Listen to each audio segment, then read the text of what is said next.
জনাইছে মুহূৰ্তৰ এটা ব্ৰেকিং নিউজ। কাজিৰঙা বিশ্ববিদ্যালয়ত অধ্যয়ন কৰা বৰপেটাৰ ছাত্ৰ সন্ধানহীন। যোৰহাটৰ কাজিৰঙা বিশ্ববিদ্যালয়ত অধ্যয়ন কৰি থকা বৰপেটাৰ এজন ছাত্ৰ কালিৰে পৰা সন্ধানহীন হৈ আছে। হিমজ্যোতি দাস নামৰ পঞ্চম ষান্মাসিকৰ অভিযান্ত্ৰিকত পঢ়ি থকা ছাত্ৰজন এদিন পূৰ্বে ঢাপকাটা অঞ্চলৰ লগৰ বন্ধুৰ ৰুমত থাকিবলৈ গৈছিল আৰু তাৰ পাছৰ পৰাই সন্ধানহীন হৈ আছে ছাত্ৰজন। ছাত্ৰজনৰ পিতৃক খনিন দাস যোৰহাটলৈ আহি স্থানীয় পুলিবৰ আৰক্ষী থানাত অৱগত কৰিছে। আৰক্ষীয়ে তদন্ত আৰম্ভ কৰিছে যদিও বৰ্তমানলৈকে সন্ধানহীন হৈ থকা ছাত্ৰজনক বৰ্তমানলৈকে উদ্ধাৰ কৰিবলৈ সক্ষম হোৱা নাই আৰক্ষীয়ে। যোৰহাটৰ পৰা অনুপম বৰা ৰিপৰ্টাৰ লাইভ অসম। কি ক'ম মানে এইটো প্ৰথম কথাটো কাজিৰঙা ইউনিভাৰ্চিটিত বহুত ভাল ছিকিউৰিটি ভাল ব্যৱস্থা আছে বুলি গম পাই ল'ৰাটো ইমান দূৰৰ পৰা ইয়াতে দিছিলোঁ, কিন্তু ইয়াতে যি ইমান সপাঢিলা ছিকিউৰিটি যাৰ কাৰণে আজি মোৰ ল'ৰাটো আজি নিৰুদ্দেশ অৱস্থাত আছে আৰু তাৰ কোনো সংসূত্ৰ এতিয়ালৈ পোৱা নাই। সি হোষ্টেলৰ পৰা পৰহি ক্লাছত গৈছিল, ক্লাছত গৈ কেনে ক্লাছ শেষ হোৱাৰ পিছত সি হোষ্টেলৰ পৰা কেনেকৈ বাহিৰত আহিব পাৰে সেইটো এটা বহুত ডাঙৰ কথা। তেওঁলোকৰ কি ছিকিউৰিটি কি হোষ্টেলৰ মেইনটেনেঞ্চ এইবিলাক কোনো মানে মই ধৰিব পৰা নাই। তাৰ পৰা ওলাই কেনে সি আহি ইয়াতে আমাৰ এতিয়া তাৰ লগৰ বন্ধু আছিল, বন্ধু 4জনৰ লগত ৰাতিটো থাকিলে।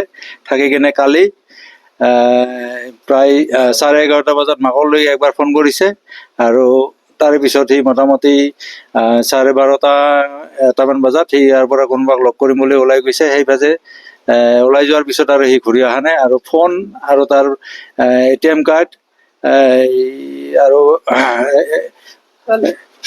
ৱালেটটো আৰু আপোনাৰ বেগ এখনত যিখিনি তাৰ পিন্ধা উৰা কাপোৰ আছিল, 2টা স্পৰ্টিং আছিল, পেণ্ট এটা আছিল, ছাতি এটা আছে, সেইখিনি ৰুমতে এৰি থৈ এই লগৰ কেইজনক লগ কৰিম বুলি কৈ গৈছিল। সেইবোৰ বন্ধুৰ ৰুমতে থৈছিল।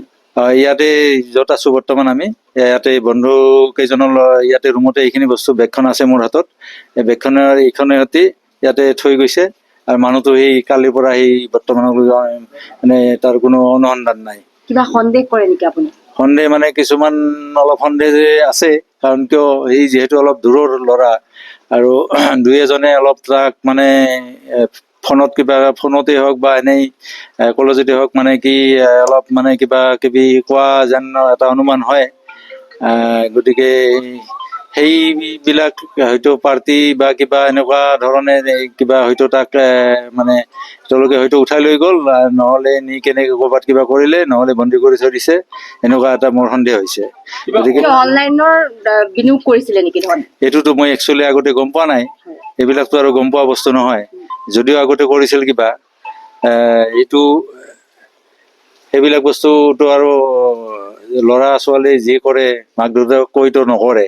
সেইটো মই নকৰা বুলি নকওঁ কেতিয়াও, হয়তো কৰিব পাৰে।